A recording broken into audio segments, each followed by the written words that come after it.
Hospitalization? You're planning to use that as an excuse to slack off on housework even more? Slack off? I didn't mean to. If you keep shirking your chores, divorce is next. Unfazed, my husband casually spoke these words, not worrying about my upcoming hospital stay. Apparently, he thinks he can intimidate me with the threat of divorce. He believes that if he dangles the possibility of a split, I'll become obedient. What an insult. Just because I'm a housewife doesn't mean I'll let myself be pushed around. I'm definitely going to divorce him. Definitely escape from this hell. I'm Sandy Davis, 28 years old. A year ago, I married Kenny, a colleague from work. We were in different departments, but often interacted, and his advances led to a relationship. After dating smoothly, we finally tied the knot. With our marriage, I resigned from the company and became a full-time housewife. That's because Kenny had said this to me before we got married. Hey Sandy, after we get married, could you become a full-time housewife? Huh? But I don't really hate my current job. My mom was always a stay-at-home mom, and I think it's best for women to protect the home. Thanks to her, my dad could focus on work without stress. Is that so? Are you sure? I mean, I'm not particularly skilled at housework or anything. That's okay. All I want is for you to handle the house without overworking yourself. I'll earn our living out there. Okay, I understand. If you say so, Kenny, I'll try being a housewife. So I quit my job and started a new life as a housewife. Managing unfamiliar chores was challenging, but it was my life with Kenny, whom I loved so much. Plus, I lost my parents a few years ago, and my only family now is my husband. I was determined to cherish this life. However, happiness doesn't last forever. One day, 6 months after our marriage, my husband came home from work in an unusually bad mood. Even when tired, he would usually greet me with "I'm home," but not today. He let out a big sigh and plopped down on the sofa. I cautiously approached him. Kenny, welcome home. You seem tired. Are you okay? Dinner's ready. Would you like to eat? Or maybe you want to take a shower first? Hey, Kenny. Can't you see I'm thinking? Stop bothering me. With wide eyes and a glare in my direction, my husband lashed out. I had never seen him this angry before, and I involuntarily flinched. I'm sorry. Despite my immediate apology, he clicked his tongue loudly enough for me to hear it. In an obnoxious tone, he began to take out his bad mood on me. Must be nice just lazing around the house all day. Wait, Kenny, what are you saying all of a sudden? You're supposedly a housewife, but really you're just lounging around while I'm at work. You're really the worst. Hold on. I'm always doing chores around the house. Shut up. You're nothing but a leech. Yet you have the nerve to talk back to me? He suddenly grabbed a handful of my hair and yanked it upwards. I felt an unspeakable fear at his actions. I quickly raised my voice, "Stop it!" But my plea didn't reach him. For the following hour, I was subjected to a barrage of verbal abuse, called an inept wife and a freeloader. I'm reducing our monthly expenses, you know. As he declared, his treatment of me worsened day by day. Initially, he only reduced our spending money by $100, but now I'm only getting half of what we used to.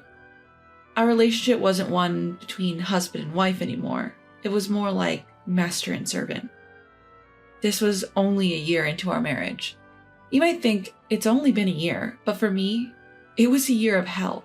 From the day Kenny lost his senses, time seemed to crawl at a painfully slow pace. Every night, I was reprimanded and blamed for every little thing. Even so, the reason I stayed with Kenny as a couple was because I couldn't bring myself to truly dislike him. I kept hoping he would someday return to his old self. One day, something happened. I was cleaning around the house when my cell phone rang. Checking the screen, I saw a name that I hadn't seen in a while. Laurie, a former coworker's. Excited by the unexpected call, I immediately pressed the answer button. Hello, Laurie, long time no see. Sandy, it's been a while. Hey, can you chat right now? Of course. I'm sorry for being so blunt, but Sandy, are you fighting with your husband? Arguing? Why do you ask? I heard through the grapevine. Recently, Kenny has been talking bad about you at work. What's this about? According to Lori, my husband looks as if he is very dominant at home lately. She can't do anything without me. She's so helpless when it comes to housework. She would be divorced if she wasn't with me. Apparently, he had been bad-mouthing me to our former colleagues and junior staff in his department. Because I used to work at the same company, everyone in his workplace knows me. My former coworkers, familiar with me, seem to have subtly defended me, but it seems that even this did not sit well with Kenny, and he was giving the cold shoulder to the juniors and colleagues who defended me. Because of this, the trust he had built up was crumbling, and the atmosphere in his department was supposedly quite bad. Upon hearing this, Lori felt concerned and decided to reach out to me. I was at a loss for words after hearing this series of events. Not only did I feel guilty, but I also felt extremely embarrassed that my husband was causing trouble for his coworkers. I'm sorry, Lori. It seems like Kenny has been causing trouble. It's okay. I'm in a different department, but you need to do something about this sooner. Kenny will be isolated at work. I know, but he won't even listen to me at home. I see. But it would be better to discuss this before things get out of hand. For your sake, and for Kenny's too. Yeah, you're right. Thanks, Lori. I'll try to talk to him tonight. Give it a try, and if anything comes up, I'm always here to listen. After saying thank you and hanging up the phone, I got back to cleaning. I made up my mind to have a serious talk with Kenny once he got home, and so I waited for his return. Several hours later, my husband came home from work as always. He headed straight for the fridge and grabbed a beer. In the past few months, he hadn't even been saying, "I'm home," nor discussing the events of his day. After finishing his meal, he usually starts lecturing me, so before he could take a sip of beer, I brought up the conversation. "Hey, Kenny, have things been going well at work recently?" "Huh? What's with the sudden question? I'm not so incompetent that you need to worry about me." "It's not about work, actually. I heard something today. They said you've been talking behind my back at work?" "Talking behind your back? What are you talking about?" "Don't play dumb." I rebuked my husband, who tried to play it off. I confronted him, making it clear to my surprised husband. "Hey, what do you want to accomplish? Not just at home, but even at work. You've been bad-mouthing me. What's so fun about creating a negative atmosphere in your department?" "Huh? What are you saying? Do you realize everyone is having a hard time because of you, Kenny? Why can't you see that?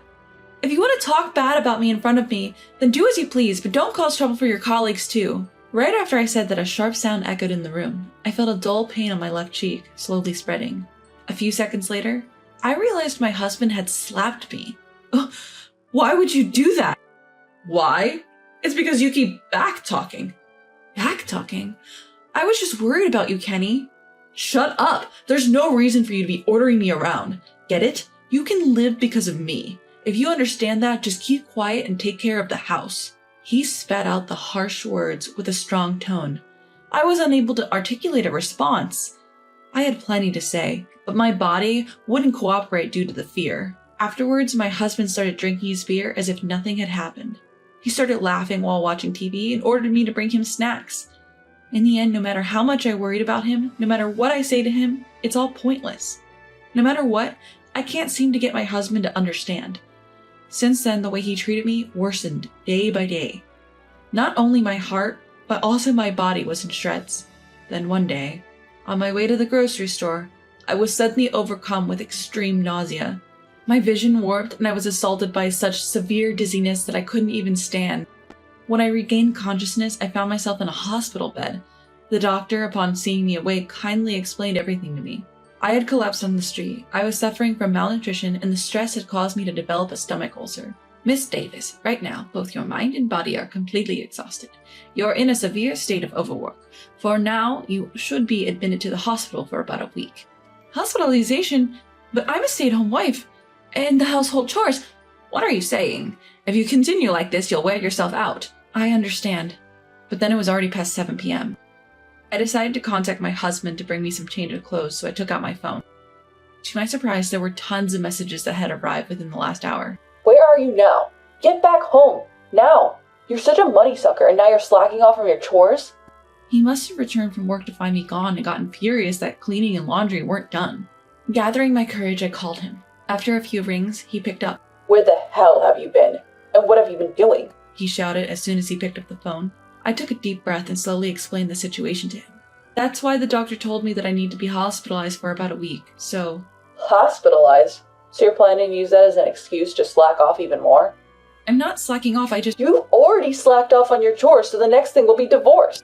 What? You'd be in trouble if we got divorced, right? You don't have any relatives, do you? If I leave you, you'll be all alone for sure, won't you? Even though his wife had been hospitalized, instead of showing me concern, he used the threat of divorce to order me to come home. At that moment, a fury I had never felt before reached its peak. Enough. I've had enough. I will never be happy if I continue to live with this man. Then it's better to. As I gathered my thoughts, my husband caught up in his own power trip, starting to provoke me over the phone. Hey, are you listening? You'd be in trouble if we divorced, wouldn't you? Fine. What? What did you say? I said fine. Let's get a divorce. No. What are you talking about? Do you even understand what divorce means? Of course I do. But in return, you prepared the divorce papers.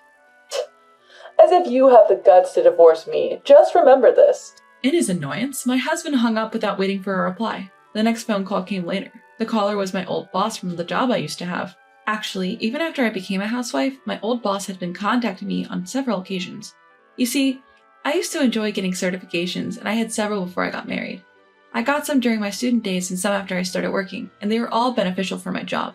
Thanks to them, I had a wide range of work responsibilities, and I was trusted by the higher-ups. When I decided to quit my job after getting married, they tried to keep me on many times. This time, having decided to divorce while in hospital, I was also considering returning to work. When I mentioned this to my boss, he immediately agreed to take me back. He even took care of the arrangements for company housing, so it was decided that I would return to work and move into the dormitory next month. I'm ready now. I can get away from my husband at any time. Later, when I returned home from the hospital, I found the completed divorce papers on the desk. I signed them and immediately submitted them to the courthouse. I hurried back home and packed up my essentials. Then, I left the house before my ex-husband returned. A few hours later, while I was taking a breather in a budget hotel, my phone vibrated with a call from Kenny. Reluctantly answering the persistent phone calls, he yelled at me. Hey, did you get discharged from the hospital today? Yes, so what? I responded. What do you mean, so what? You didn't leave the divorce papers, so you went home, did you? Why didn't you wait for me to come back? You already know the answer. There's no reason to live together in the same house when we're strangers now, is there? Huh? Strangers? What are you talking about? You threw away the divorce papers, didn't you? Threw them away? You got scared when you realized I was serious about the divorce papers and threw them away, right? It seems like Kenny is convinced that there's no way I could go through with the divorce. As proof, he is convinced that I threw away the divorce papers and speaks as if I have no intention of divorcing at all. Responding to him, who didn't seem to understand the situation, I replied sarcastically, "Listen, you seem to be misunderstanding something, but I never threw away the divorce papers." Huh? Then where are they? I've submitted them. To the city hall. What kind of joke is... It's not a joke. It's already been accepted, and you and I are now strangers. We'll never have to deal with each other again. At that explanation, he raised his voice. Don't mess with me. Whether he couldn't believe what I said or not, he started blaming me again. You! There's no way you can divorce. You who have no family? No job? I certainly have no family, but I do have a job now. Huh? You're a housewife. That was true until now. I contacted my boss while in the hospital, and they agreed to hire me back. That's not something you can do so easily. It's possible. They even told me they want me back. There's no way. You probably don't know, but I'm going to resume work and live in the company's dormitory from next month. Then over the phone, Kenny let out a painful voice. Wait a minute. This must be a joke, right? I wasn't serious about the divorce. I don't care. I accepted the divorce because it was what you wanted. There's no problem with that, right?